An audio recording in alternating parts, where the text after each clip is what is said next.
हे गिरिधर, हे गोपाल, जन्म तो माता कुंती ने मुझे भी दिया। खून तो पांडवों सा मेरे रगों में भी था। फिर क्यों न मेरी किस्मत ने कभी माता का प्यार पाया।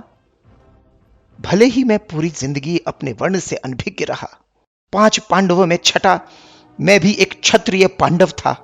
फिर क्यों न मैं कभी गुरु द्रोण का शिष्य बन पाया। हे नारायण, हे वासुदेव, मेरी किस्मत का खेल तो देखो। जिंदगी के हर मोड़ पर मैंने हमेशा कुछ ना कुछ खोया। फिर गुरु से विस्मृति का श्राप और द्रौपदी स्वयंवर में अपमान मेरी ही किस्मत ने क्यों पाया। हे हरि, हे यशोदानंदन, अगर आज मैं इस युद्ध भूमि का हिस्सा बन पाया तो सिर्फ मित्र दुर्योधन की कृपा से। फिर पांडवों के विरुद्ध लड़ते देख क्यों दुनिया ने मुझे गलत पाया। हे अंगराज कर्ण, जीवन जीने का अधिकार तो मेरा भी था। फिर क्यों मेरे जन्म से पहले ही मृत्यु मेरा इंतजार कर रही थी। माता पिता के प्यार पर हक तो मेरा भी था। फिर क्यों उनके कोमल स्पर्श से पहले ही मेरे भाग्य में मेरे ही मामा की कठोरता थी। निरापद बचपन गुजारने का अधिकार मेरा भी था अंगराज। फिर क्यों मेरे बाल्यावस्था में ही मुझे अपनी जिंदगी दांव पर लगानी पड़ी। हे वृषाली पति कर्ण, अपने प्रेयसी से विवाह करने का हक मेरा भी था।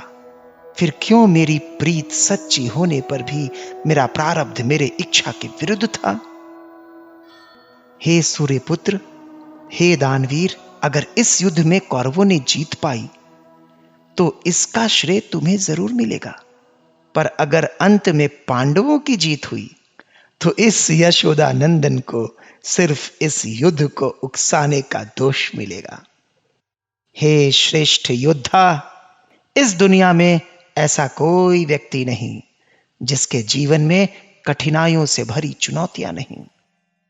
जिंदगी ने हमारे साथ कितना अनुचित किया, कितना अपमान किया, यह महत्वपूर्ण नहीं। अगर कुछ महत्वपूर्ण है तो उस समय हमने उन परिस्थितियों पर कैसी प्रतिक्रिया दी, यह महत्वपूर्ण है।